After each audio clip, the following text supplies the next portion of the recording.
Last lecture में हमने बड़ा यूनिट डायमेंशन किया था ना, और उसमें हमने सिग्निफिकेंट डिजिट तक किया था।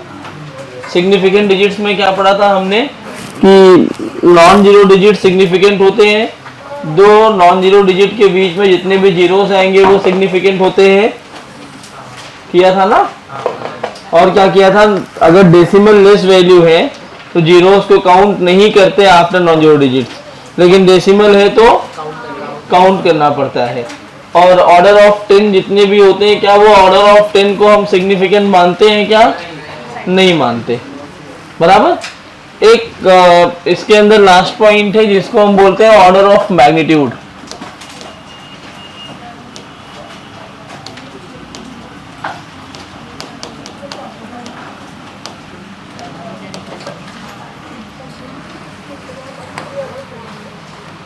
क्या होता है order of magnitude?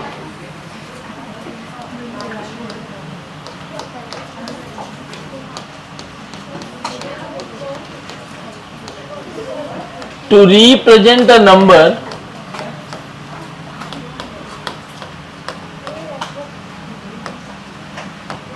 in order of 10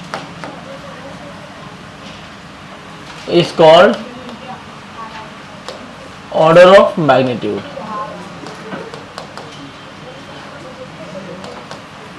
कोई भी नंबर दिया होगा ना, उस नंबर को 10 की पावर में रिप्रेजेंट करना होता है, तो 10 की पावर में रिप्रेजेंट करने को हम क्या बोलते हैं? Order of magnitude. अभी जो ऑर्डर ऑफ मैग्नीट्यूड आप देख रहे हो पावर ऑफ 10 में रिप्रेजेंट करना, बच्चों साइंटिफिकली यही सही तरीका होता है किसी भी नंबर को रिप्रेजेंट करने का। फिजिक्स कहता है या साइंस का कोई भी सब्जेक्ट है, वो कहता है कि जो 2.8 2.9 लिखते हो, उनको लिखने से बेहतर तरीका क्या है? सब नंबर्स को किस में रिप्रेजेंट कर दो आप? ऑर्डर ऑफ 10 में, पावर ऑफ 10 में, ऑर्डर ऑफ मैग्नीट्यूड। अब इसकी जरूरत कहां पड़ती है पता है? साइंटिफिकली क्या होता है, इसमें जो पॉइंट्स है वो समझना। जो डेसिमल होता है वो कहां होना चाहिए? शुड भी लिखोगे तो नेसेसरी लिखा था, नेसेसिटी ये दिखाता है, must be placed after 1 non zero digits. तो बेसिकली होता क्या है, जो डेसिमल प्लेस करते हैं वो कहां होना चाहिए? एक नॉन जीरो डिजिट्स के बाद होना चाहिए। अब जैसे अगर मैंने ये लिखा है कहीं पर 0.0057, तो साइंटिफिकली ये गलत लिखा है। आपको लिखना कैसे चाहिए? आपका डेसिमल कहां होना चाहिए? 5 के बाद होना चाहिए। कहां होना चाहिए डेसिमल? 5 के बाद। अब इसको 5 के बाद ले जाके मैं इसको लिखूं और 5.7 को लिखूं, क्या दोनों एक ही बात है? नहीं, दोनों अलग अलग है। तो 5 के बाद यहां जो हम लेके जाएंगे डेसिमल, तो इस डेसिमल को यहां से यहां ले जाने का रूल होता है। अगर मैं लेफ्ट टू राइट लेके जा रहा हूं तो 10 पर नेगेटिव साइन लगाते हैं। कितना लेके गया? 1 2 3 4, तो -4। अब सही हो जाएगा। अगर ये ऐसा लिखा हुआ है तो भी गलत है। आपको कैसा लिखना है इसको? 5.7820 मल्टीप्लाइड बाय 10 फिर से लिखना है। अभी डेसिमल यहां है, आप इसको कहां लेके आ रहे हो? 1 2 3 4, तो 10⁻⁴। तो साइंस ये कहता है कि आपका डेसिमल एक नॉन जीरो डिजिट के बाद होना चाहिए। अगर ऐसा नहीं है तो आपको 10 की पावर लगा करके वो एक नॉन जीरो डिजिट्स के बाद आपको लेके आना है। कैसे लेके आते हैं देखो। To shift the decimal, if we move from left to right,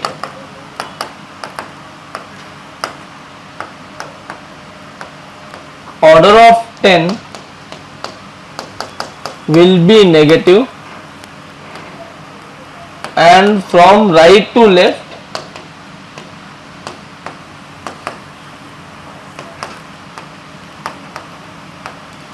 order of magnitude will be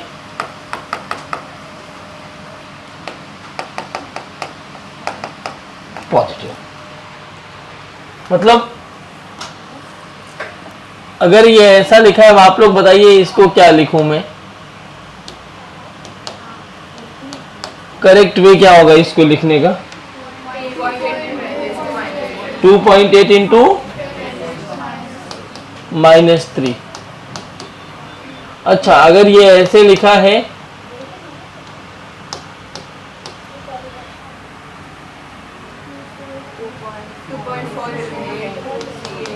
2.4823 into,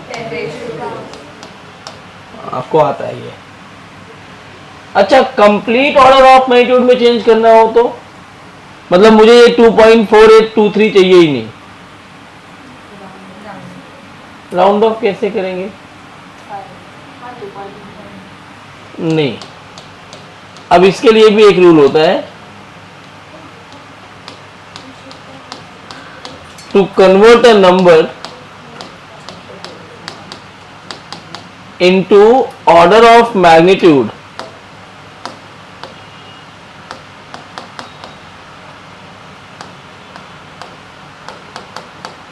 we will check the given number. If अभी जो दिया वाला नंबर है तुम्हारा, given number is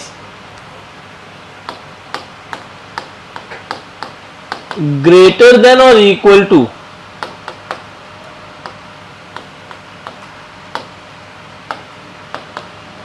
3.16, किसके बराबर होना चाहिए वो? 3.16 के। Then we add 1 in the order of magnitude,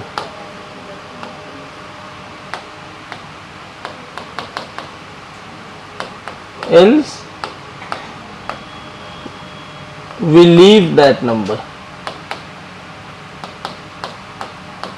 मतलब अगर जैसे मुझे इसको कंप्लीट ऑर्डर ऑफ मैग्नीट्यूड में कन्वर्ट करना है, मैं इसको हटा के यहां अलग से लिखता हूं जिससे आपको समझ में आए। क्वेश्चन है, convert the following in order of magnitude. तो बच्चों देखो, अगर मुझे पहला सवाल दिया है 2.8 इंटू 10⁻⁻3, तो मैं क्या चेक करूंगा? गिवन नंबर कौन है यहाँ पे? 2.8 ना।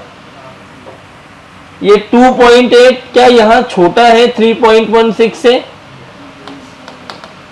तो यहां आप लिखोगे since 2.8 is less than 1.6, therefore आप 2.8 को ऐसे ही हटा सकते हो। हटा देने का मतलब ऑर्डर ऑफ मैग्नीट्यूड में आप इसको लिखोगे 10⁻³ ओनली। क्या लिखने वाले हो?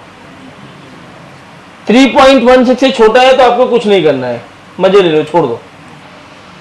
दूसरा पॉइंट, जैसे ये सवाल है 2.4823 इंटू 10⁻², क्या लिखेंगे? ये नंबर छोटा है कि बड़ा 3.16 से? छोटा है ना यार।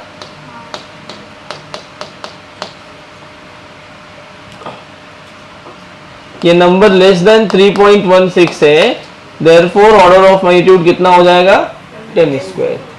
अच्छा, अगर मैं यही चीज ऐसा बोलता आपको 9.46 into 10⁻15 metre, this is what you know, light year. क्या बोलते हैं इसको? 1 light year is 9.46 into 10⁻15 metre.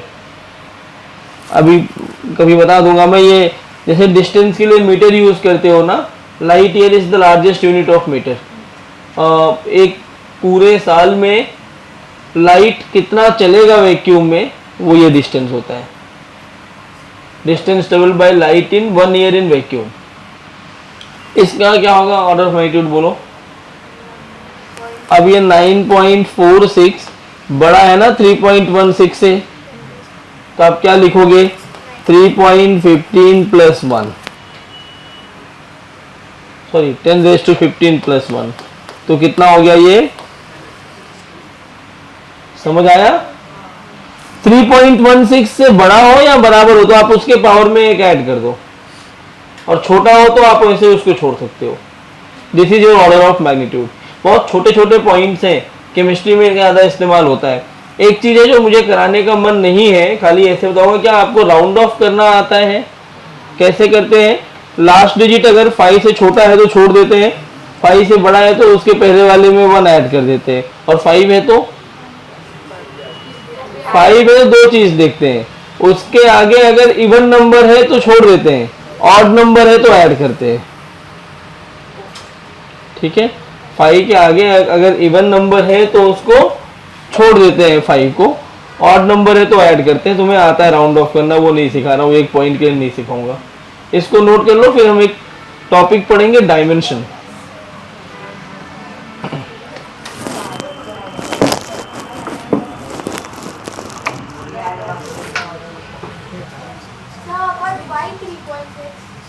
Three 3.6 last lecture में I think I told you it is the value of √10।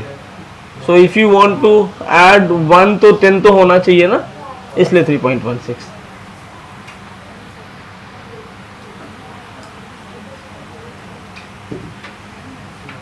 इसमें नीट वाले कौन कौन है? हाँ जरा हाथ खड़े करो। आप लोगों का लेक्चर हो रहा है बायो का, तो मैथ्स का भी हो रहा है? हो रहा है ना मैथ्स भी? क्या पढ़ रहे हो अभी मैथ्स में? कुछ तो पढ़ लिए, कर रहे हो ना? ठीक है, एक बार जब तुम्हारा मैथ्स खत्म हो जाएगा तो नीट वाले मुझे दिखाएंगे, शायद मेरी रिक्वायरमेंट कुछ अलग होगी तो मैं आपको करा दूंगा। उसका एक पार्ट मेजरमेंट वाला पार्ट खत्म हो गया, अब सेकेंड पार्ट चालू करेंगे जिसको हम बोलते हैं डायमेंशनल एनालिसिस। क्या पढ़ने वाले हम लोग? अब यहां कैलकुलेशन आने वाली है।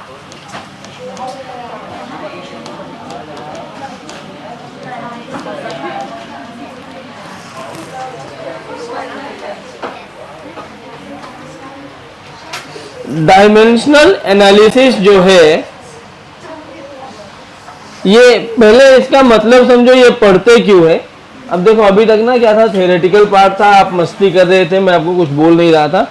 अब जब तक मैं पढ़ाऊंगा आपको चुप रहना है, मैं हंसने के लिए टाइम दे दूंगा 2-2 मिनट बीच बीच में, लेकिन उसके पहले मत हंसना, क्योंकि फिर डिस्ट्रैक्शंस बहुत हो जाएंगे, आपको समझेगा नहीं है टॉपिक। क्यों पढ़ते हैं डायमेंशनल एनालिसिस? हमने लास्ट लेक्चर में पढ़ा था कि फंडामेंटल क्वांटिटी होती है और डेराइव्ड क्वांटिटी होती है, पढ़ा था ना? तो डेराइव्ड क्वांटिटी डिपेंड करती है किस पर? फंडामेंटल क्वांटिटी पर। कैसे डिपेंड करती है वो अपने को बताना है। जैसे अगर मैं आपसे सवाल ये पूछूं कि ये रूम जो है, इस रूम का टेम्परेचर लेट से 25 डिग्री सेल्सियस है, कितना है? 25। यहां से एकदम लास्ट कॉर्नर जो है वो 5 मीटर की दूरी पर है, ऐसा मान लेता हूं। तो 5 मीटर दूर है, 25 डिग्री इसका टेम्परेचर है। मैंने एक 5 किलो का बॉल लिया, ठीक है, यहां से फेंक रहा हूं मैं, दीवार पे जाके टकराता है वो, और टकरा के 3 मीटर वापस आता है। सवाल समझ में आया? 25 डिग्री सेल्सियस टेम्परेचर पे एक ऑब्जेक्ट को जिसका मास है 5 kg यहां से फेंकता हूं, तो after hitting the wall it comes back for a distance of 3 metre. What if the temperature of the room changes from 25 to 30 degree Celsius, rest all the quantities are constant. अब कितना पीछे आएगा? उतना ही आएगा। क्यों नहीं? 3 ही आएगा, क्योंकि टेम्परेचर इंडिपेंडेंट होता है। वो वापस क्यों आ रहा होगा? उसके ऊपर एक रिएक्शन फोर्स लगा होगा, और फोर्स जो होता है वो टेम्परेचर इंडिपेंडेंट होता है। ये आपको पता कैसे चला कि टेम्परेचर इंडिपेंडेंट होता है? फोर्स किन किन बातों पर डिपेंड करता है ये भी जानना जरूरी है।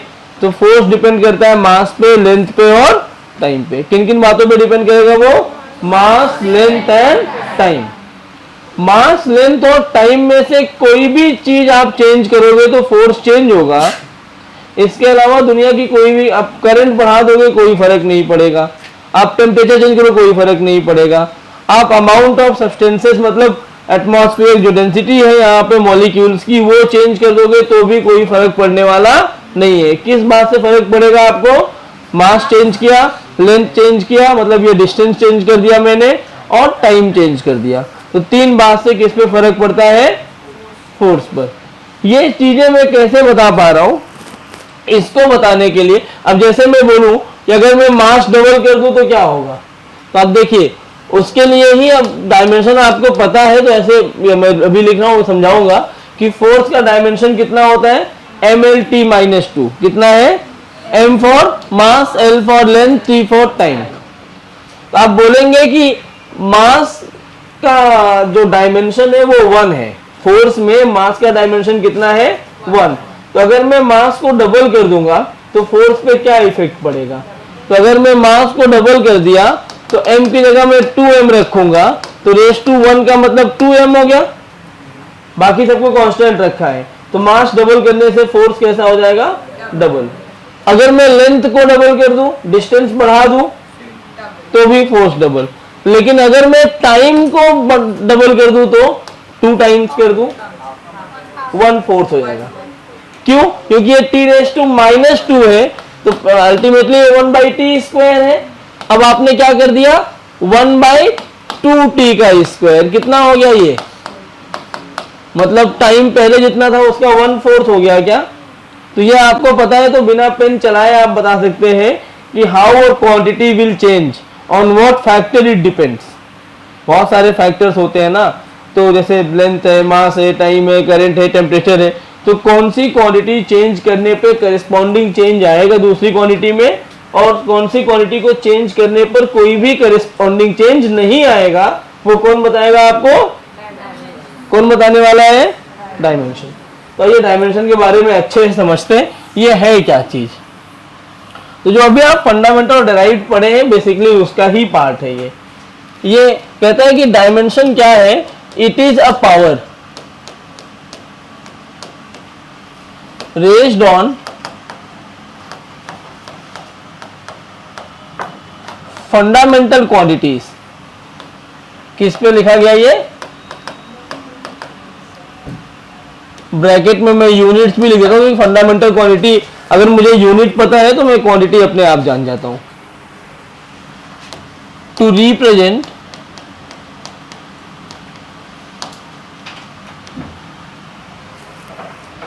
क्या हो गया इसको,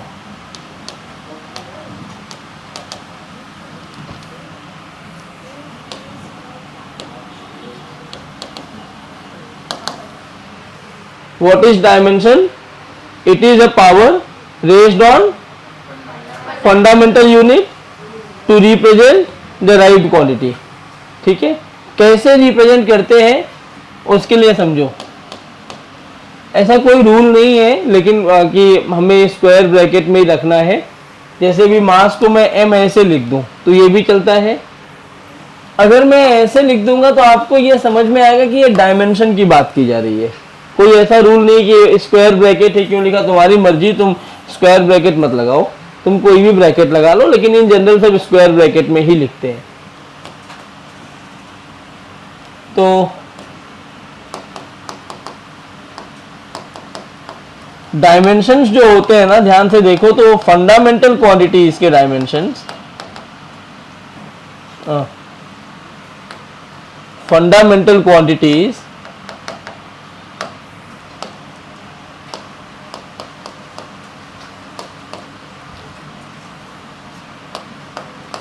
आर बिलो। लेंथ लिखा है अगर तो लेंथ के लिए डायमेंशन फिक्स्ड है, एल लिखा रहेगा ऐसे कैपिटल में। कैसा लिखा होगा? एल। मास के लिए क्या होगा? टाइम के लिए इलेक्ट्रिक करंट,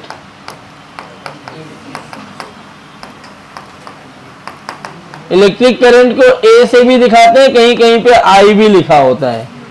नॉर्मली ए होना चाहिए था, आई भी लिखते हैं लेकिन। थर्मोडायनेमिक्स टेम्परेचर,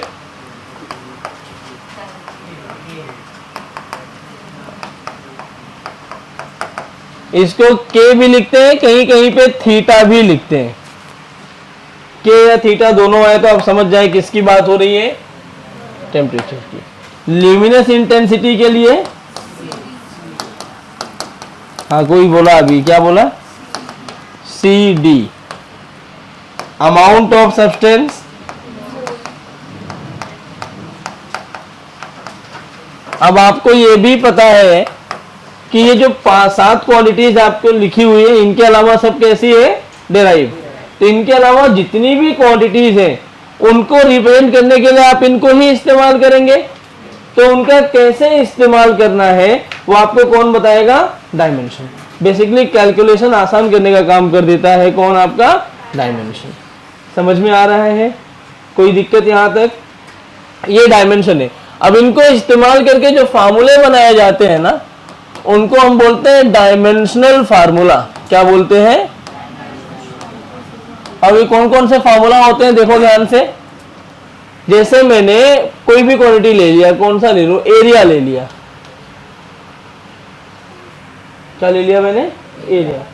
तो एरिया क्या होगा, मीटर स्क्वायर, यूनिट की बात कर लो, हाँ L इंटू बी लिख दो, कोई दिक्कत नहीं, लो।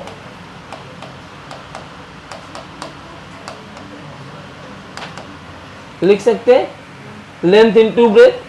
अब लेंथ के लिए जो यूनिट होती है, लेंथ के लिए क्या डायमेंशन होगा,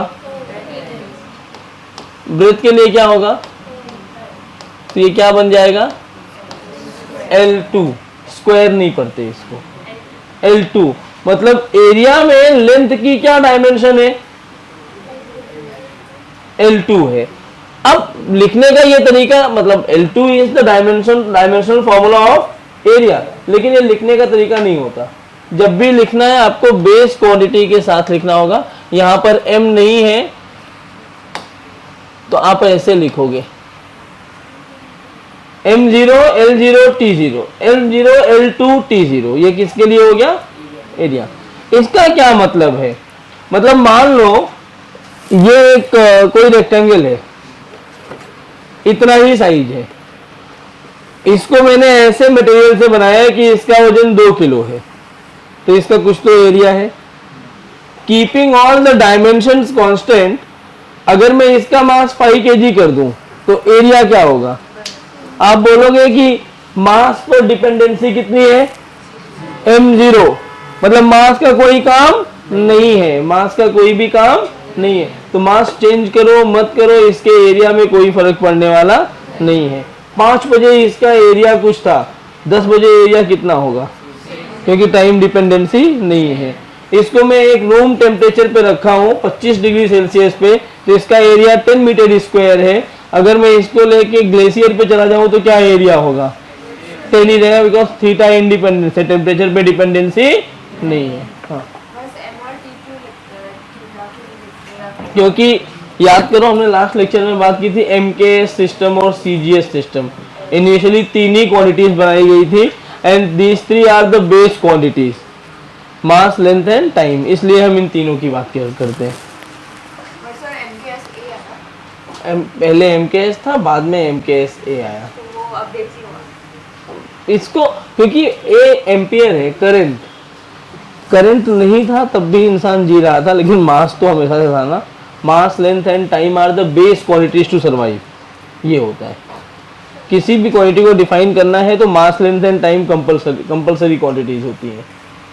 अब जैसे एरिया के अलावा और भी क्वांटिटीज ले लो, कोई भी, तुम बोलो क्या ले लूं, फोर्स ले लिया मैंने, मास इंटू एक्सेलरेशन। मास के लिए बोलो एक्सेलरेशन। अब एक्सेलरेशन कैसे लिखेंगे, अच्छा एक काम करो, फोर्स लिखने के पहले बेसिक क्वांटिटीज लिखते जाओ। स्पीड लिख लो पहले, स्पीड या फिर वेलोसिटी क्या होगा, डिस्टेंस और डिस्प्लेसमेंट अपॉन टाइम। अगर स्पीड होगा तो डिस्टेंस होगा, और वेलोसिटी हुआ तो डिस्प्लेसमेंट। डिस्टेंस के लिए क्या होता है L, टाइम के लिए ऊपर ले गए तो क्या बन गया ये LT-1, क्या बन गया ये LT-1। अच्छा अब एक्सेलरेशन के लिए लिखा तो क्या होगा ये change in velocity upon time होता है। याद कर, यहाँ पे एक चीज तुम्हें समझना पड़ेगा, there is no dimension of change. Change का कोई डायमेंशन नहीं होता। वेलोसिटी की डायमेंशन बोलो LT माइनस वन, टाइम का डायमेंशन T। अब इसको ऊपर ले जाओगे तो क्या ऐसे बनेगा, LT माइनस वन और T माइनस वन, तो क्या हो गया LT minus two. Very good. Force लिखना हो तो आप क्या लिखोगे, मास इंटू एक्सेलरेशन। मास के लिए बोलो m, एक्सेलरेशन अभी ऊपर निकाला आपने LT माइनस टू, तो मास कितना, फोर्स कितना आ गया। समझ में आ रहा है मैं कैसे क्वांटिटीज लिख रहा हूं, कोई दिक्कत? हाँ मैम, m0 लिखना पड़ेगा। वेरी गुड, छापिए इतना, फिर कुछ और बात करेंगे। ये अभी इसमें खूब डिटेल में डिस्कशन होगा। आपको इतना समझ में आया है ना। अब बहुत सारी ऐसी क्वांटिटीज होंगी जिनके बारे में आप नहीं जानते होंगे। मैं एग्जांपल दो चार देता हूँ, जैसे बोल्ट्जमैन कांस्टेंट इसमें आएगा, स्टीफन कांस्टेंट आएगा इसमें, magnetic flux, electric flux, capacitor को रेजिस्टेंस, कुछ ऐसी क्वांटिटीज होंगी जिनके बारे में आप अभी नहीं जानते। तो यहाँ पे जरूरत पड़ेगी मैं लिखवा दूंगा विथ टाइम, जैसे जैसे आप फिजिक्स पढ़ते जाओगे उन क्वांटिटीज के बारे में आप सीखते जाओगे। देखो अब ऑल्दो बस डायमेंशन हमारी बहुत हेल्प करता है। कई जगह पे डायमेंशन हमें जल्दी क्वेश्चन सॉल्व करने में हमारी हेल्प कर देगा, लेकिन कुछ कुछ कमियां भी है। सबके अंदर अच्छाई और कमी तो होती है ना। इसकी कमी क्या है वो समझो।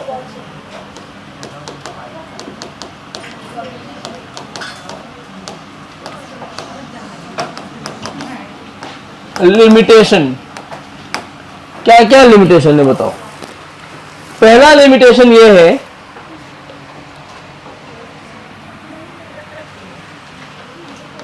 ये ना कोई क्लियर आइडिया नहीं देता है डायमेंशनलेस कांस्टेंट के बारे में। किसके बारे में? डायमेंशनलेस का मतलब जिसके पास यूनिट ना हो। ऐसी क्वांटिटी जैसे तुम ये लिखते हो ना, कैसे कहाँ बताऊं। टाइम पीरियड आपको पता है सिंपल पेंडुलम का? क्या होता है? Time T is equal to 2 pi under root L/G। हाँ ठीक है, कोई बात नहीं, मैं बता रहा हूँ। This is constant. अब इस कांस्टेंट के बारे में कोई भी आइडिया नहीं देता है कौन? डायमेंशन। मतलब ऐसे कोई भी कांस्टेंट जिनके पास यूनिट ना हो, ऐसे सारे कांस्टेंट्स जिनके पास यूनिट ना हो, उनके बारे में कोई भी आइडिया आपको नहीं दे पाता डायमेंशन। ये इसकी कमी है। It does not gives any clear idea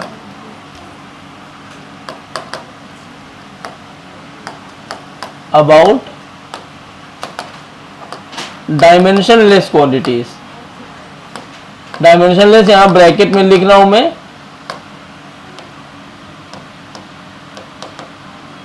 ये पहली कमी है। दूसरी कमी है, अभी आप क्या पढ़ते हो? L प्लस L क्या होता है? 2L पढ़ते हो ना। यहां पे L प्लस L L ही होता है, क्योंकि 2 डायमेंशनलेस हो जाएगा ना। L प्लस L को अगर मैं 2L लिख दूं तो ये 2 तो यहां पहुंच गया, यूनिट नहीं है ना 2 के पास, नंबर्स है ना, तो नंबर्स के लिए कोई यूनिट नहीं होता। कोई बात नहीं, तुम तो ये याद रखो, ये नए तरीके का मैथ्स है। L प्लस L L ही होता है। L माइनस L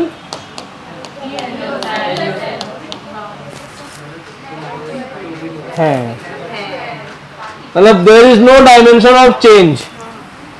चेंज का कोई भी डायमेंशन नहीं होता है। L प्लस L को भी L लिखता है और L माइनस L को भी क्या लिखता है? L। ये इनके अंदर एक कमी है। Next point, there is no dimension of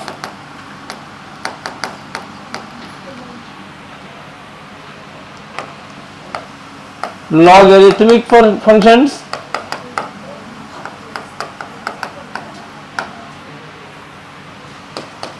trigonometric functions,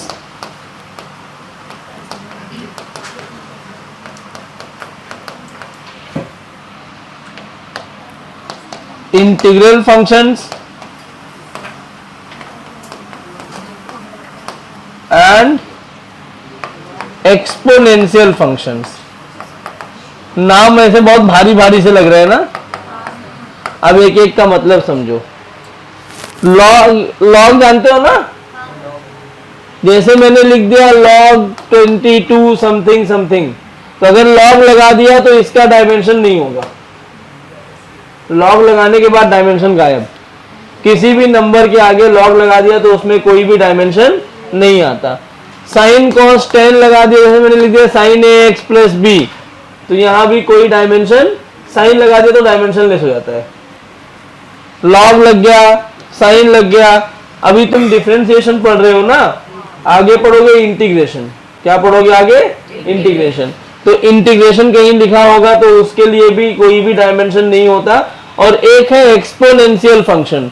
exponential function क्या होता है बेटा? ई रेज टू समथिंग लिखा होता है, देखा होगा कहीं।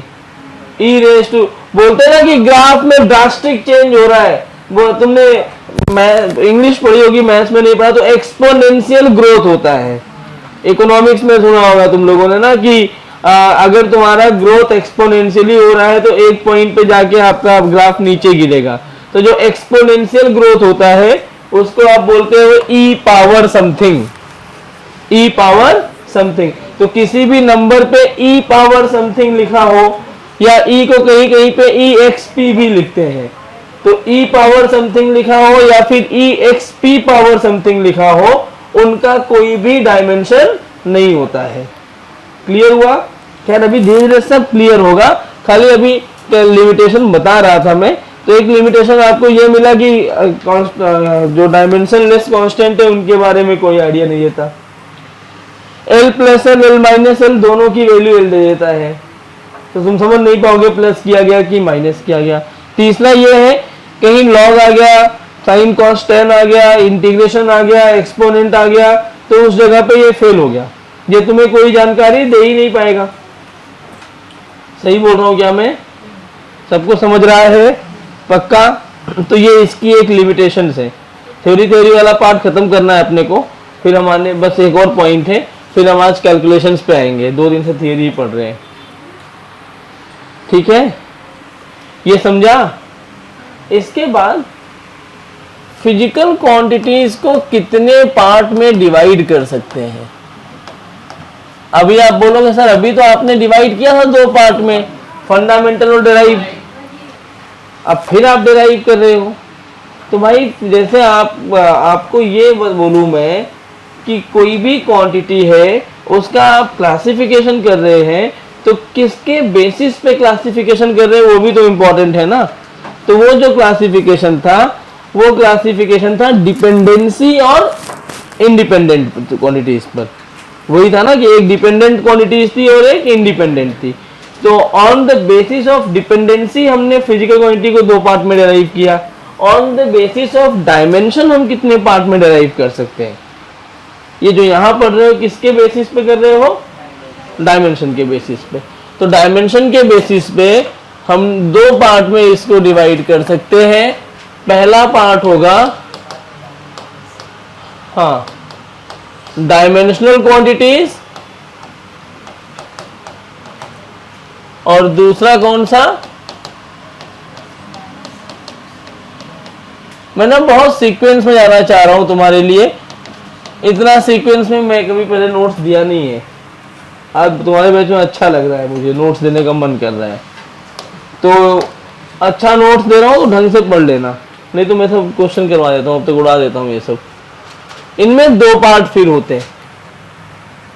डायमेंशनल क्वांटिटीज में भी कितने पार्ट होते हैं? 2। पहला कौन होता है? पहला होता है डायमेंशनल कांस्टेंट,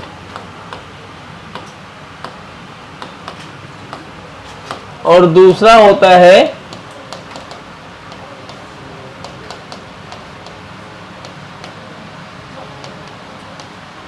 डायमेंशनल वेरिएबल। अब डायमेंशनल कांस्टेंट कौन कौन से कांस्टेंट हैं? बहुत सारे ऐसे कांस्टेंट हैं, कांस्टेंट का मतलब जानते हो ना, जिनकी value question to question change ना हो रही हो। जैसे कोई एग्जांपल दो। पाई में यूनिट नहीं है ना, Planck's constant 6.634 into 10⁻³ joule second. Universal gravitational constant capital G 6.7 into 10⁻11, but it has unit also, newton metre square per kg square. ऐसे ही small G 9.8 metre per second square. तो ये सारे कांस्टेंट्स हैं, लेकिन इनके पास यूनिट्स भी है ना। ये सारे कौन है? कांस्टेंट्स, लेकिन क्या रख रहे हैं अपने पास में? यूनिट्स। तो उनको हम कहाँ रखेंगे? Dimensional constants. तो यहाँ पे हम अगर लिखना तो हम बोल सकते हैं the constants which has unit.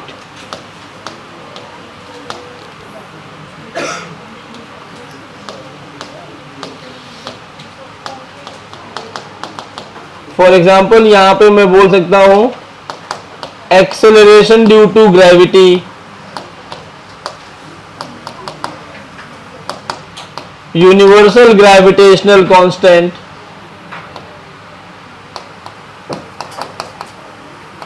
और बहुत सारे होते हैं। अभी जैसे उसने बताया प्लैंक्स कांस्टेंट, प्लैंक कांस्टेंट के अलावा जाओगे आगे परमिटिविटी है, परमियाबिलिटी है, मोबिलिटी है, बहुत सारे कांस्टेंट ऐसे मिल जाएंगे जिनके पास क्या होते हैं?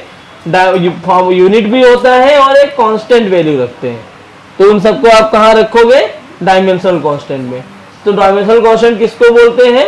The constants which has units but having a constant value, जो चेंज नहीं हो रहा है। डायमेंशनलेस वेरिएबल का मतलब, हाँ,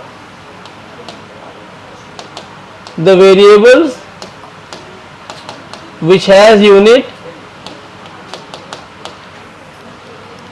is called dimensional variable। अब इसमें यार लिखने की जरूरत नहीं है, जितना तुम पढ़ते हो सब इसमें ही आते हैं। Speed, velocity, acceleration, force, momentum, ये तो हर क्वांटिटी के लिए अलग अलग होता है, चेंज होता रहता है ना। क्वेश्चन टू क्वेश्चन फोर्स की वैल्यू चेंज होगी, मोमेंटम की वैल्यू चेंज होगी, स्पीड चेंज होगा, वेलोसिटी चेंज होगी। तो ये सब किस में आ जाएंगे? Dimensional variable. अब डायमेंशन लेस में भी दो पार्ट बनते हैं, हाँ सेम दो पार्ट, लेकिन वो डायमेंशन लेस के नाम से।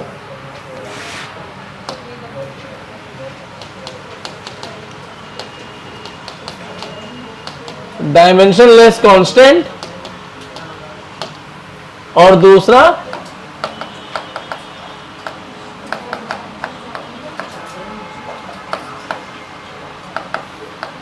Dimensionless variable.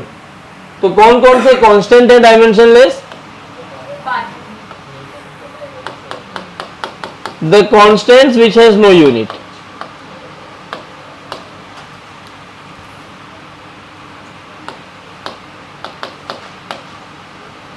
अब जैसे इसमें कौन कौन से कांस्टेंट आएंगे, देखो सबसे पहले किसी ने बोला पाई, तो पाई लिख दिया मैंने। उसके अलावा नंबर्स, कोई भी नंबर 1 2 3 4 5 ये सब कांस्टेंट है और इनके पास कोई यूनिट नहीं है। तो जिन पाई हो गया, ये हो गए, और मुझे ध्यान नहीं आ रहा है, ऐसे बीच बीच में कोई कोई मिल जाएगा तो लिख देंगे, ठीक है। तो ये हो गया। दूसरा डायमेंशन लेस वेरिएबल,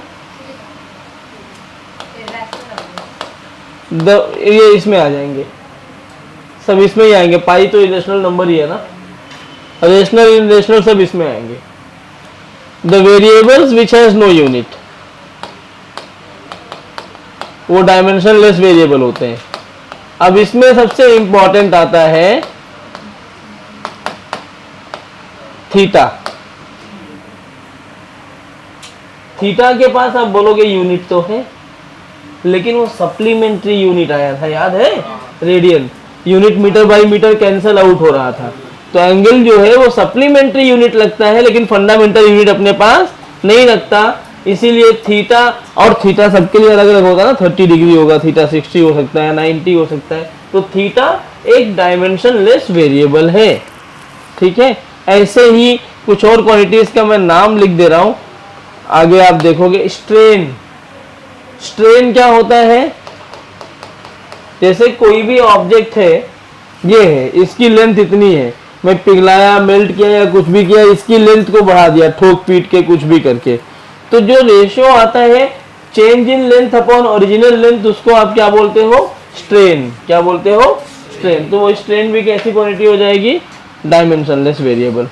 तो किसी भी फिजिकल क्वांटिटीज को इन 4 पार्ट में हम डिवाइड करते हैं: dimensional variable, dimensional constant, dimensionless variable, dimensionless constant. अब जब हम यूनिट कोई भी, अभी आगे हमें क्या करना है, एक टेबल बना के पूरा डायमेंशनल फार्मूला लिखना है, जैसे हमने 3-4 किया ना स्टार्टिंग में, वैसे टेबल बना के सारे डायमेंशनल फार्मूले लिखने हैं। जब वो सारे फार्मूले अपन लिख रहे होंगे ना, तो हम उनको इस पार्ट में कैटेगराइज करके लिखेंगे जो मोस्ट इंपॉर्टेंट वाले हैं। तो डायमेंशनल फार्मूला आपने बस, तो आपने अभी तक देखा डायमेंशन क्या होता है, कितने टाइप के डायमेंशन होते हैं, पढ़ लिया आपने। आपने पढ़ा डायमेंशनल क्वांटिटीज कौन कौन सी हैं और क्या क्या लिमिटेशन है डायमेंशन के। अब हम डायमेंशनल फार्मूला लिखना सीखते हैं, एक एक क्वांटिटी उठा करके उनका लिखते हैं। सबसे पहले हम लिखेंगे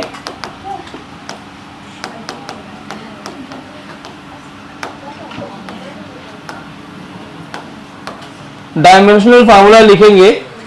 सबसे पहला जो लिखने वाले हम लोग, वो इसी सीक्वेंस में लिख दूं क्या? डायमेंशनल कांस्टेंट के बारे में। तो सबसे पहले हम लिखेंगे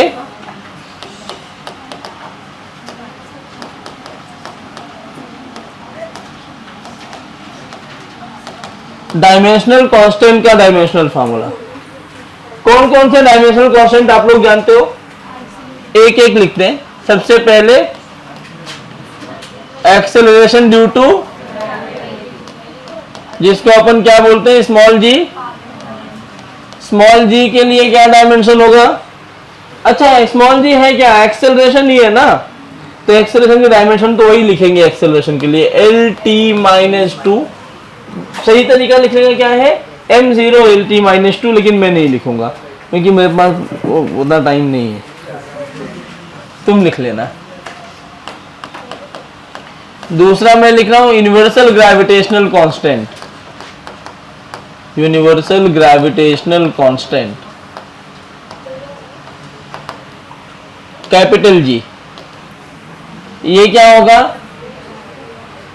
देखो कैपिटल जी की वैल्यू क्या होती है, आप जानते हो ना? बोलो। अरे जानते हो तो बता दो। 6.67। क्या बात है, ऐसे। अब अगर मुझे यूनिवर्सल ग्रेविटेशनल कांस्टेंट जी बोलना है, तो देखो सारे फार्मूले आप याद नहीं कर पाओगे, ये मुझे भी पता है। इतने सारे याद करने जाओगे पागल हो जाओगे, तो क्यों ना हम फार्मूला ही तैयार कर ले सबका। आपको पता है ये कहां से आता है? ये वाला फार्मूला आपको पता है? F = G m1m2/r², न्यूटन का फार्मूला है।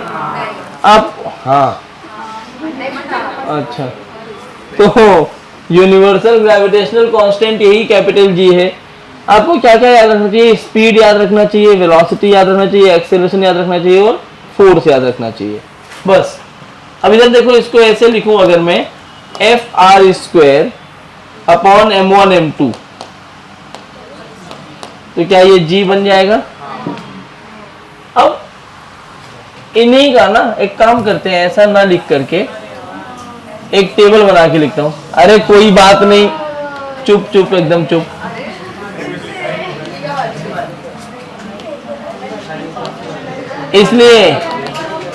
इसलिए साथ में नहीं लिखना चाहिए।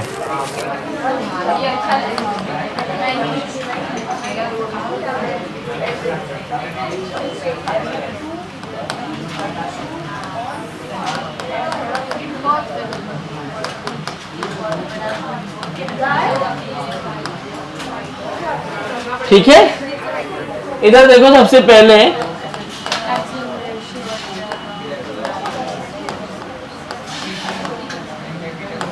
एक्सेलरेशन ड्यू टू ग्रेविटी, जिसको अपन क्या बोलते हैं? स्मॉल जी।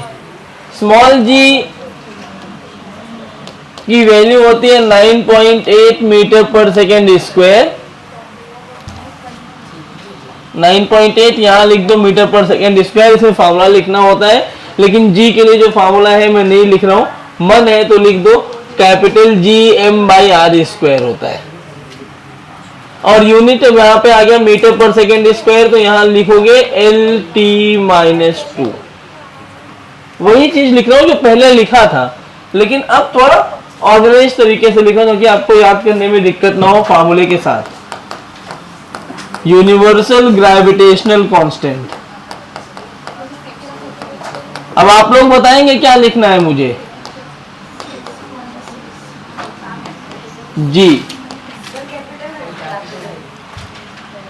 वही तो लिखा है, देखा करो। कैपिटल जी, ये क्या आएगा यहां से, F is equal to G m1 m2 by R square. ये आगे जाके बनेगा G is equal to F R square by m1 m2। और यूनिट क्या लिखेंगे, तो यूनिट होगा, यूनिट मतलब यहाँ पे वैल्यू एंड यूनिट दोनों लिख रहा हूं मैं, न्यूटन मीटर स्क्वायर पर। देखो यही चीज वहां भी लिखा था, अब थोड़ा देखने में अच्छा लग रहा है, आप याद कर पाओगे। अब यूनिट लिखना है, अगर यहाँ पे डायमेंशन लिखना है बच्चों, देखो F के लिए क्या डायमेंशन आएगा, वेरी गुड। R क्या है यहाँ पे, डिस्टेंस, डिस्टेंस का मतलब मीटर, मीटर मतलब लेंथ, तो क्या ये L2 हो जाएगा। और नीचे क्या है M1, M क्या है मास, M2 भी मास। तो ये जब देखो, अब मैं राइट नहीं करूंगा, ये M और M मिलके M2 बनेगा, ऊपर एक M है और ये ऊपर गया तो M माइनस 2, तो क्या ये M माइनस 1 हो जाएगा बेटा। L और L2। एक बात बताओ, अगर तुम्हें ये फार्मूला पता है तो क्या ये रट्टा मारना चाहिए। जो रट्टा मारने में माहिर आदमी, वो कुछ भी दो वो तुरंत याद करके बैठ जाएंगे, वो रट ले। लेकिन मेरा सजेशन ये होता है कि आपको ये फार्मूला तैयार होना चाहिए, इससे बहुत चीजें आ जाएंगी ना अपने आप।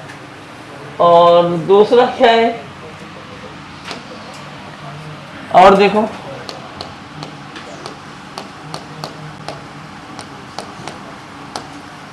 Planck constant H।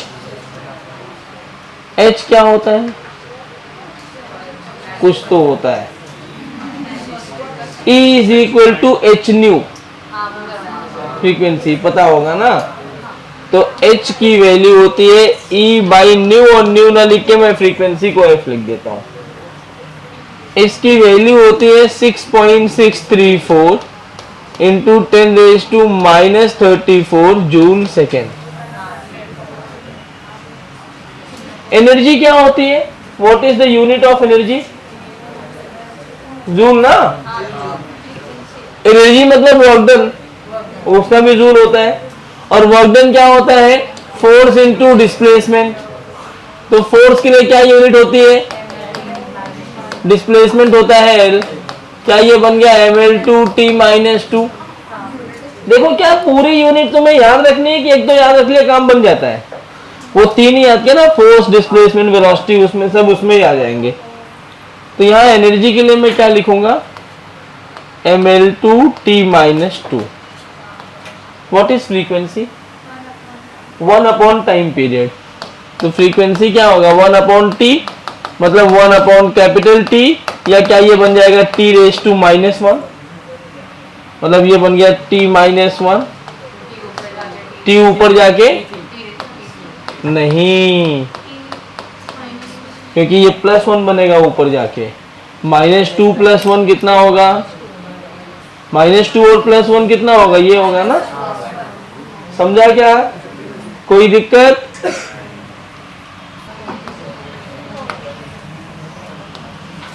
और परमिटिविटी ऑफ फ्री स्पेस, ये सब ना अच्छे सवाल जब करोगे, मैं तुम्हें PYQ करवाऊंगा इसलिए ये सब करवा रहा हूं, प्रीवियस ईयर क्वेश्चंस करवाऊंगा अगले लेक्चर में, नीट के भी और जेई के भी जो आए हुए क्वेश्चंस हैं, मेंस में भी एडवांस में भी, और आप कर पाओगे आसानी से बिना कुछ किए।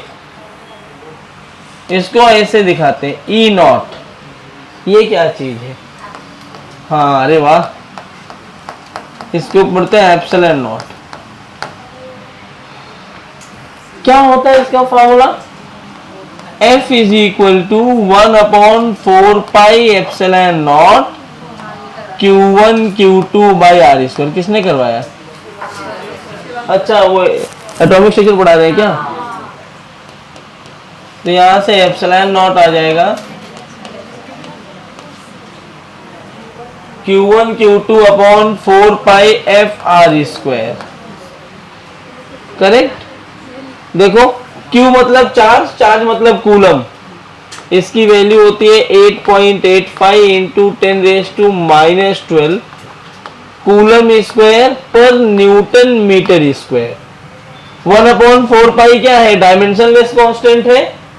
अब जरा मुझे बताओ Q का डायमेंशन क्या होगा?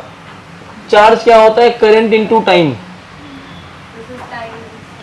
करंट इनटू टाइम ना, तो करंट के लिए A, टाइम के लिए T, तो चार्ज के लिए क्या लिखोगे? AT। दूसरा AT, नीचे F है, F मतलब mlt-2 और बेटा सॉल्व करके बताओ। m ऊपर जाएगा तो m-1, L3 ऊपर जाएगा तो L-3, ऊपर है T2, नीचे से -2 जाएगा तो +2 बनेगा। अरे वाह, वेरी गुड। टफ है क्या? आपको ये यूनिट्स लिख के देना, सब एक ही सवाल में नहीं आएंगे। ग्रेजुअली आप सीखोगे भी पूरी फिजिक्स में। इलेक्ट्रोस्टैटिक्स में ये पढ़ने मिलता है, 12th का पहला चैप्टर है। लेकिन अब डायमेंशन में फार्मूला आपको बेसिक ज्ञान होना चाहिए कि एटॉमिक स्ट्रक्चर आप पढ़ के आते हो। ठीक है, तो ये चीजें आप जानते रहो।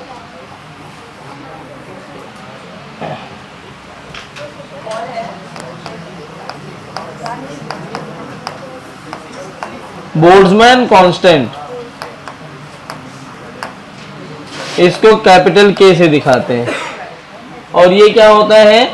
This is kinetic energy upon temperature. Kinetic energy upon temperature. What is the, अच्छा इसकी वैल्यू मुझे नहीं पता है, इसको छोड़ दो, मैं भूल रहा हूं, मैं बता दूंगा बाद में। और यहां क्या आएगा?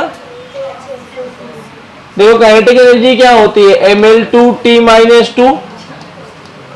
कैसे पता? यहां लिखा ना एनर्जी। एनर्जी तो एक ही होगी चाहे काइनेटिक हो या पोटेंशियल हो, जूल ही तो होता है।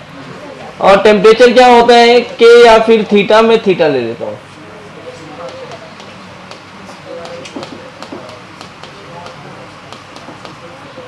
मुझे फिलहाल अभी इतना ही याद आ रहा है। क्वेश्चंस के साथ हो सकता है एक दो और कांस्टेंट्स होंगे जो मुझे बाद में मिल जाए, तो जब ये लिखना जहां पे वहां 3-4 लाइन छोड़ देना कि जब चैप्टर खत्म होगा क्वेश्चन सॉल्विंग के साथ में, तो जो छूटे हुए होंगे हम बीच में वहां घुसा दिया करेंगे। छापिए इतना जल्दी। क्या हुआ, लिख रहे थे क्या? कब तक चलेगा मैम? 4 बज गया है।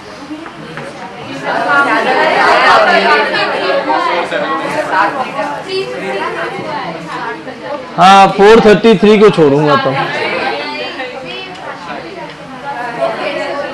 मैं तो 4 बजे वो 7 मिनट पहले समझ रहा था, तो 7 मिनट पहले छोड़ता भी। अब तुम लोग बोल रहे हो 3:53 हो रहा, तो 4:30 ही छोड़ूंगा। आओ, डायमेंशनल वेरिएबल।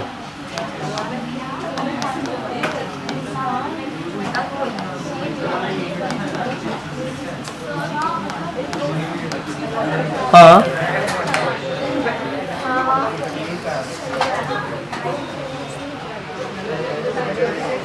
तुम लोगों का दिमाग थोड़ा गड़बड़ हो गया क्या?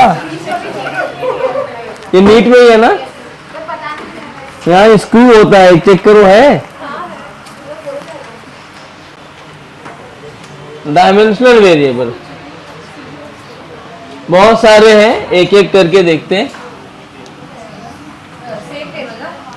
हाँ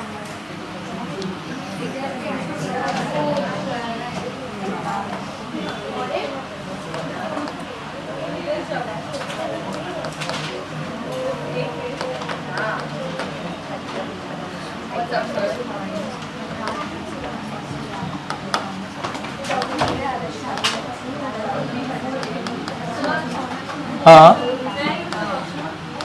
हाँ हाँ हाँ जाओ, पूछा मत करो, तुम 11वीं में पहुंच गए, जाया करो चुपचाप।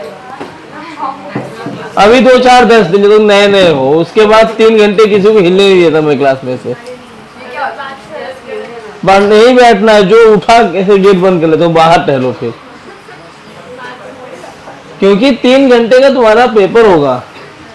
उसके लिए एक दिन में जादू नहीं हो जाता है। 3 घंटे बैठने की, एक सिटिंग में बैठना है और ऐसा बैठना है कि आपको पूरा फोकस रहो आप बीच में, क्योंकि क्या होता है बिल्कुल प्रैक्टिकल बताओ, तो तुम्हारे सेंटर्स जाएंगे ना, ऐसे बहुत ऐसे नहीं होते सेंटर की ऐसी जगह गया है कि जहां तुम बैठे हो तुम्हारी रूम के बाजू में वॉशरूम बना हो, दूर होते हैं।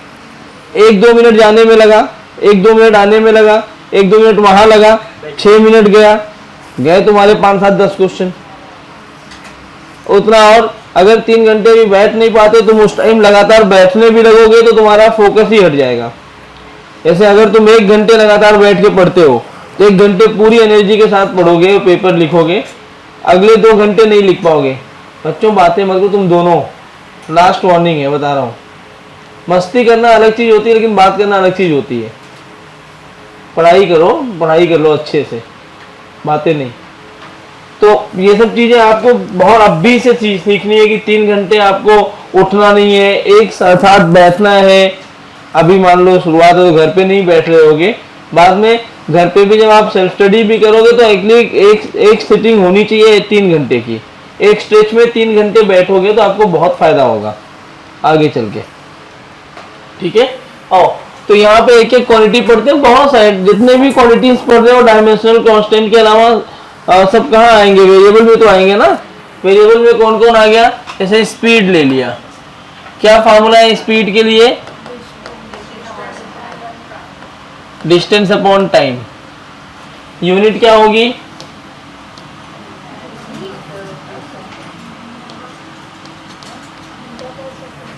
स्पीड की जगह मैं वेलोसिटी भी लिख सकता हूं, और अगर ये वेलोसिटी हुआ तो ये क्या हो जाएगा, हाँ इसके लिए यूनिट क्या आई, इस डायमेंशनल फार्मूला क्या आया, LT-1। और देखो acceleration,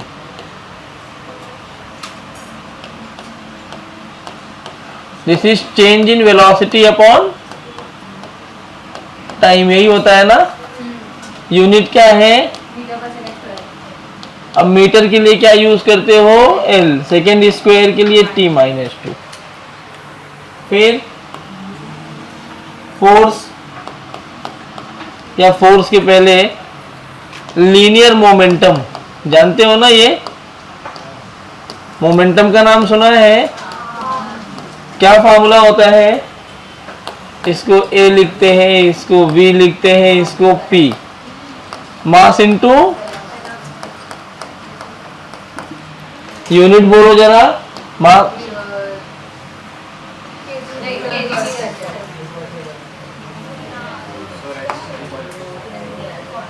KG metre per second.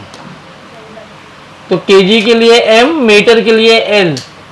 ये जो डैश लगा हुआ है इसका मतलब केजी मल्टीप्लाइड बाई मीटर है, ML-T-1। एक और क्वांटिटी आती है इम्पल्स, कौन सी क्वांटिटी, हाँ अरे जानते तो हो तुम लोग। इम्पल्स होता है फोर्स इनटू टाइम, या इसी को हम बोलते हैं चेंज इन मोमेंटम।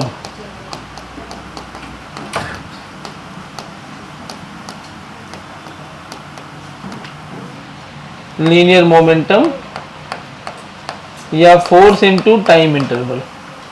आगे जाके जब न्यूटन्स लॉस ऑफ मोशन पढ़ोगे तो वहां आपको पढ़ने मिलेगा इट इज झटका फोर्स, झटके से लगता है। जब कोई भी झटके वाला फोर्स लगता है तो उसको आप क्या बोलते हो, इम्पल्स। जैसे अगर मैं ये बोलूं कि यहाँ ऐसे देखो, ये चीज तुम किए होगे कि ऐसे एक साइड में एक पुली लगा दिया है, एक साइड में 10 kg का एक ऑब्जेक्ट रखा है, इधर एक 1 kg का ऑब्जेक्ट है, क्या ये 1 kg वाला ऑब्जेक्ट 10 को उठा पाएगा? नहीं उठा पाएगा ना। लेकिन अगर मैं इसी 1 kg वाले को ऐसे थोड़ा ऊपर ले जाके ऐसे हवा में छोड़ दूं तो झटके से जब ये नीचे आएगा तो ये उठ जाएगा। तो जिस टाइम पे वो झटका लगा रहा होगा उस फोर्स को आप क्या बोलते हो? Impulse force. जैसे आप क्रिकेट देखते हो, क्रिकेट में जब अभी आईपीएल चल रहा है, जब बॉलर बॉल फेंक देता है तो ऐसा होता है कि बॉल आएगी, बैट में चिपकेगी, तब पावर जनरेट करोगे, तब मारोगे। बहुत छोटे टाइम में होता है, इतना छोटा टाइम में एक झटका प्रोवाइड करते हो तुम बॉल के ऊपर कि बॉल अपनी डायरेक्शन चेंज करके बहुत दूर चली जाती है। That is what? इम्पल्स। कैसा? हर स्पोर्ट्स में इम्पल्सिव फोर्सेस काम करते हैं कहीं पर भी। हाँ हाँ, एक्सीडेंट में इम्पल्सिव टेंशन होता है ना, इम्पल्सिव तो उसको पिचका देता है। तो चेंज इन मोमेंटम, भाई मोमेंटम के लिए यूनिट तो वही होगी ना, तो इसकी भी यूनिट वही रहती है। और जब यूनिट वही है तो क्या डायमेंशन भी वही होगा? ये बहुत पूछते हैं बच्चों। एक जब भी नीट के क्वेश्चंस कराऊंगा तो उसमें ऐसा पूछते हैं कि कौन कौन से ऐसी क्वांटिटीज है जिनके डायमेंशन एक होते हैं। कितने सवाल आए हैं। अब आपको फार्मूला पता होना चाहिए, ये नहीं याद होगा तो भी चलेगा, फार्मूला आपको पता होना चाहिए। अब इसके बाद और कौन से है? फोर्स। फोर्स क्या होता है? क्या होती है? यूनिट क्या होगा? KG metre per second square, या इसी को हम बोलते हैं न्यूटन। इसके लिए डायमेंशन क्या होगा? mlt-2।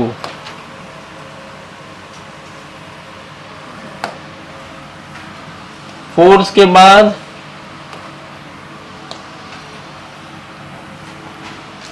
Work done. क्या होता है फार्मूला?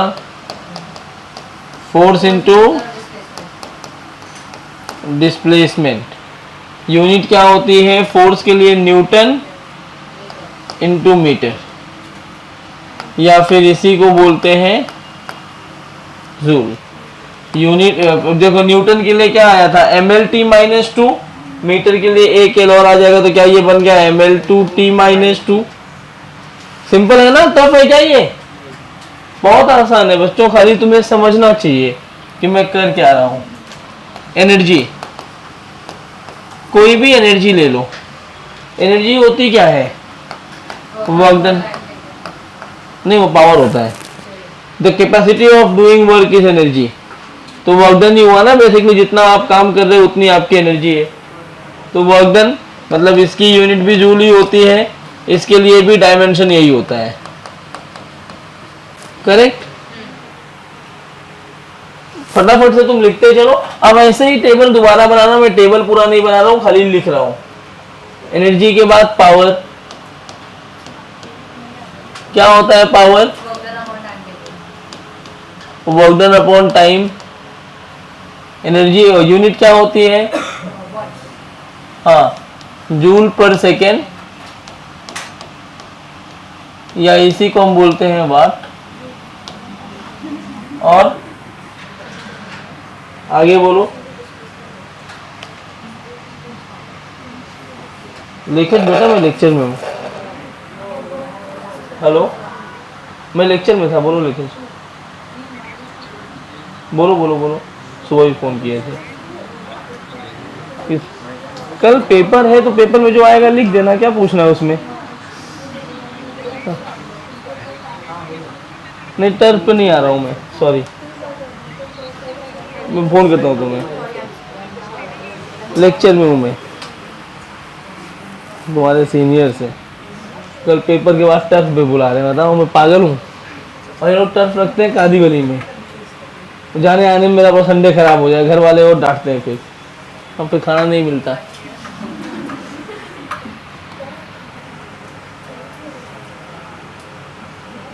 उनका कल पेपर है ना, बड़ा paper, math monthly assessment test है कल।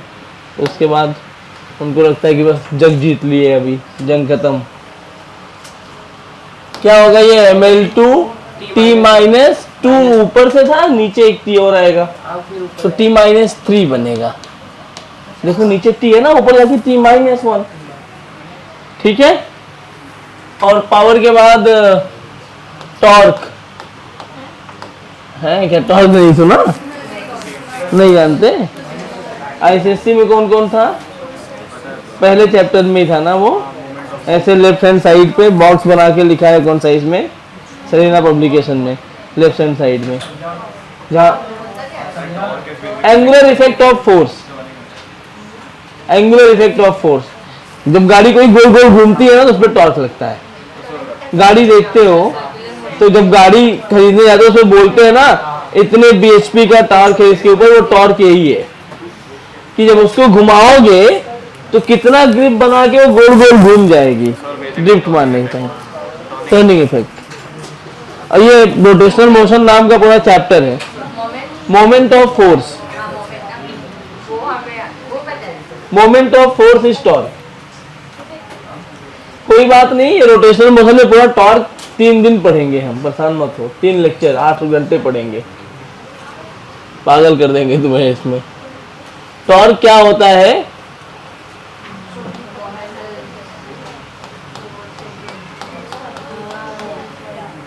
Are cross F. आर को क्या बोलते हैं? Position vector. और ये है फोर्स। इसके लिए यूनिट क्या होती है? Newton metre. अरे यार न्यूटन मीटर किसी और की यूनिट थी, वर्कडन की। तो जो वर्कडन के लिए डायमेंशन होगा वही डायमेंशन इसके लिए भी होगा। तो सेट ऑफ डायमेंशन किसके किसके सेम हो रहे हैं तुम्हें समझ में आ रहा है ना? तो आज ये टेबल के बाद मैं तुम्हें होमवर्क भी दूंगा। होमवर्क ये मैं एक ही लेक्चर अगले वीक में पढ़ा पाऊंगा बस, फिर मैं 10 दिन हूँ नहीं, तुम मजे करोगे 10 दिन। तो ये तुम्हें ये ढूंढ के लाना होगा कि कौन कौन से सेम डायमेंशन वाले हैं। और कहाँ से ढूंढोगे? टेंशन क्यों ले रहे हो? वो मैं ऐसा कुछ नहीं दूंगा कि तुम्हें पीएचडी करो, रिसर्च पेपर बनाना है अपने मन से लिख के लाओ चैट जीपीटी से पूछ पूछ के। चैट जीपीटी कौन कौन चलाता है? अब मत चलाना। अब क्वेश्चन सॉल्व करने के लिए कभी मत चलाना, वो अलग आंसर देता है, गलत। हाँ वो हर गलत देता है, और सही भी दिया होगा तुम लिख के लाओगे तो मैं पकड़ लूंगा और चैट जीपीटी का आंसर होगा। तो हाँ इतना अनुभव हो गया कि मैं जो पढ़ा रहा हूँ उसका और चैट जीपीटी दोनों का आंसर जमीन आसमान का फर्क दिखाता है। जब तुम वो छाप के आते हो दिख जाता है। तुम मत छापना। एंगुलर मोमेंटम बोलो। अरे एंगुलर मोमेंटम बोलो, मतलब एंगुलर मोमेंटम नहीं बोलना था। एंगुलर मोमेंटम बोलो, angular momentum. R cross P. R is position vector, P is momentum. तुम देख रहे हो एंगुलर मोमेंटम मतलब मोमेंट ऑफ मोमेंटम, आर से मल्टीप्लाई किया गया है। इसके लिए यूनिट क्या होगी? Kg metre square per second. तो यूनिट क्या बनेगी बेटा? ml2t-1। प्रेशर क्या क्या होगा? अरे वाह, मैं क्या कर रहा हूँ? हाँ फोर्स अपॉन एरिया। रो जीएच भी होता है लेकिन वो, हाँ वो जब किसी डेप्थ पे प्रेशर लिखते हैं तब होता है। In general normal force per unit area होता है। अब इसके लिए यूनिट होती है न्यूटन पर मीटर स्क्वायर, या इसी को बोलते हैं पास्कल, पीए। अब इसके लिए यूनिट क्या होगी? देखो न्यूटन क्या होता है? mlt-2। नीचे से L2 ऊपर जाएगा तो किसी और का ऐसा पढ़ा क्या? नहीं। हाँ मत बोलना ना ऐसे, कभी भी पूछूं तो। हाँ तब क्या बोला ना? प्रेशर ये हो गया, और क्या आएगा? और कौन सा लिख? चलो सरफेस टेंशन। नहीं बेटा, जो काम है वो तो लिखना पड़ेगा। किसका है? Happy birthday.